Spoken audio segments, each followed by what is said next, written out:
Hello everyone, Tinglish teacher here. Welcome back to our channel. I hope everyone is doing well. ఈ రోజు మీకోసం మరొక మంచి video. Before starting this video, ఈ video డిస్క్రిప్షన్లో మీ అందరికీ ఉపయోగపడే మంచి ప్రొడక్ట్స్ని ట్యాగ్ చేశాను. అవి మీకు నచ్చితేనే లింక్ క్లిక్ చేసి పర్చేస్ చేయండి. And now we were having a Telegram channel. ఈ టెలిగ్రామ్ ఛానల్లో ప్రతి నిమిషం కూడా చాలా మంచి డిస్కౌంటెడ్ డీల్స్ పోస్ట్ అవుతూ ఉంటాయి. త్రూ దిస్ డీల్స్ మీరు చాలా మనీని సేవ్ చేసుకోవచ్చు.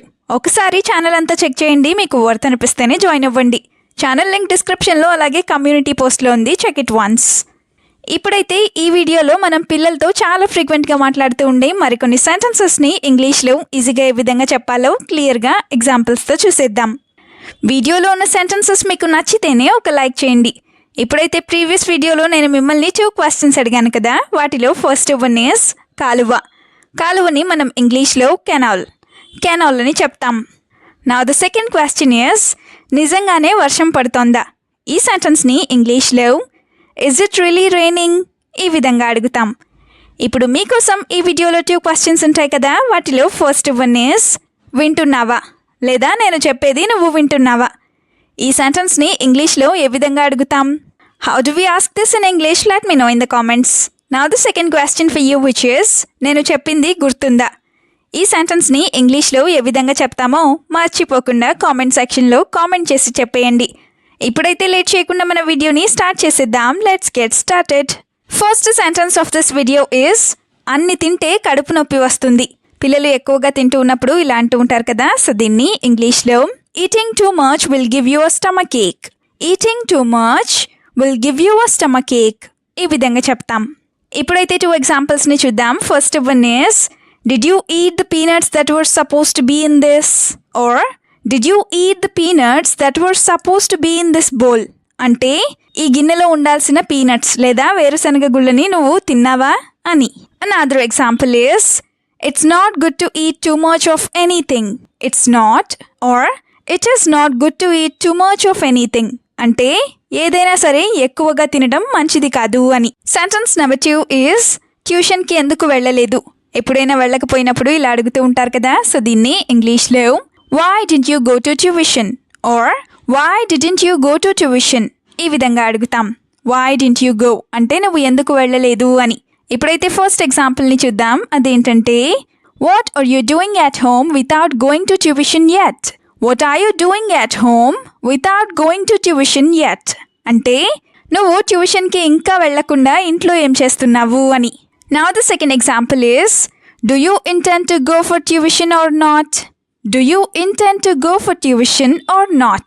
అంటే నీకు ట్యూషన్కి వెళ్ళే ఉద్దేశం ఉందా లేదా అని. Do you intend to go అంటే నీకు వెళ్ళే ఉద్దేశం ఉందా లేదా అని. సెంటెన్స్ నెంబర్ 3 is రోజంతా అలా కూర్చునే ఉంటావా. హాలిడేస్లో ఇలా అడుగుతూ ఉంటారు కదా, సో దీన్ని ఇంగ్లీష్లో are you going to sit like that all day? Are you going to sit like that all day ఈ విధంగా అడుగుతాం. ఆల్ డే అంటే రోజంతా అని. ఇప్పుడైతే దీనికి సంబంధించిన ఎగ్జాంపుల్స్ని కూడా చూద్దాం. First one is sitting like that all day is not good for your health at all.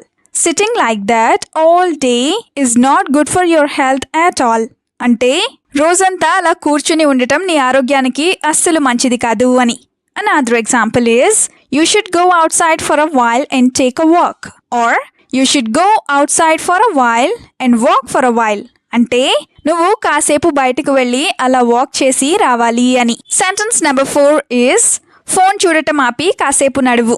ఇలా కూడా అంటూ ఉంటారు కదా, సో దీన్ని ఇంగ్లీష్లో stop looking at your phone and take a walk are stop looking at your phone and walk for a while ఈ విధంగా చెప్తాం. ఫర్ అ వైల్ అంటే కాసేపు అని. Let's have some examples now. First one is if you keep looking at your phone like that, your eyes will get damaged. If you keep looking at your phone like that, your eyes will get damaged.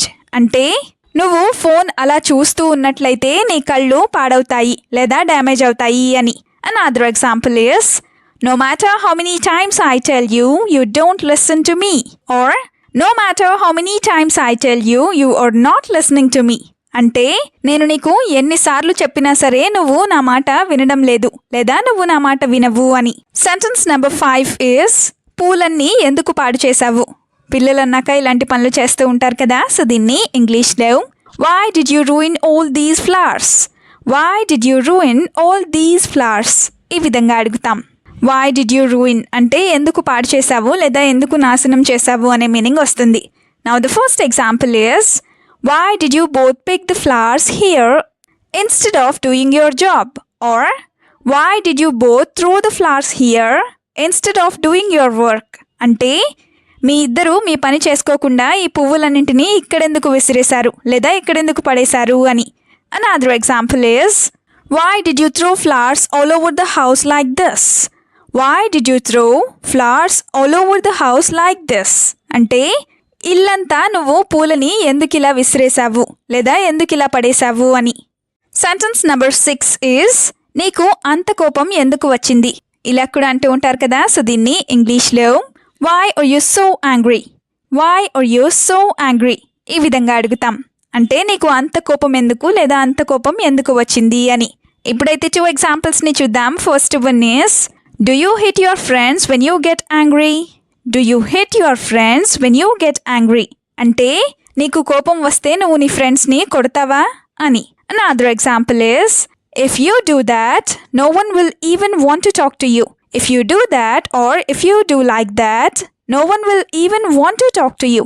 అంటే నువ్వు గనక అలా చేసినట్లయితే ఎవరు కూడా నీతో మాట్లాడడానికి కూడా ఇష్టపడరు అని. నెక్స్ట్ సెంటెన్స్ ఈజ్ ఎప్పుడు కొట్టుకుంటూనే ఉంటారా? ఇలా కూడా అడుగుతూనే ఉంటారు కదా. సో దీన్ని ఇంగ్లీష్లో are you two always fighting? Are you two always fighting? ఈ విధంగా అడుగుతాం. ఆర్ యూ ఆల్వేస్ ఫైటింగ్ అంటే నువ్వు ఎప్పుడు కొట్టుకుంటూనే ఉంటావా అని. Now the first example is take out the books and read them for a while without getting into a fight. Take out the books and read them for a while without getting into a fight. Or take out your books and read them for a while without getting into a fight. అంటే నువ్వు కొట్టుకోకుండా కాసేపు నీ పుస్తకాలను తీసి వాటిని చదువు అని. Another example is don't you two have anything else to do but fight? Don't you two have anything else to do but fight? అంటే మీ ఇద్దరికి కొట్టుకోవడం తప్ప మరే పని లేదా లేదా ఇంకా ఏ పని లేదా అని. Now the last sentence is నన్ను కాసేపు ప్రశాంతంగా ఉండనివ్వు. ఇలా కూడా అంటూనే ఉంటారు కదా. సో దీన్ని ఇంగ్లీష్లో let me calm down for a while. Let me calm down for a while ఈ విధంగా చెప్తాం. Now the first example is when will you stop fighting over everything? When will you stop fighting over everything? అంటే నువ్వు ప్రతి దాని గురించి గొడవ పడటం ఎప్పుడు మానేస్తావు అని. Another example is I feel very annoyed if you stay home instead of going to school. I feel very annoyed or very irritated if you stay home instead of going to school. అంటే నువ్వు స్కూల్కి వెళ్లకుండా ఇంట్లో ఉంటే నాకు చాలా చిరాకుగా అనిపిస్తుంది లేదా నాకు చాలా చిరాకుగా ఉంటుంది అని. వీడియోని ఎండ్ వరకు చూసినందుకు థ్యాంక్ యూ సో మచ్. వీడియోలో ఉన్న సెంటెన్సెస్ అన్నీ తరచూ ప్రాక్టీస్ చేస్తూ ఉన్నట్లయితే you will become a better and fluent English speaker. ఈ వీడియో మీకు ఏ విధంగా అనిపించిందో మీ ఫీడ్బ్యాక్ని మాత్రం తప్పనిసరిగా కామెంట్ సెక్షన్లో కామెంట్ చేసి చెప్పండి. We'll meet you again with a useful and interesting video. Until then, keep learning, keep practicing and keep supporting Tinglish Teacher. Have a good day. Bye-bye.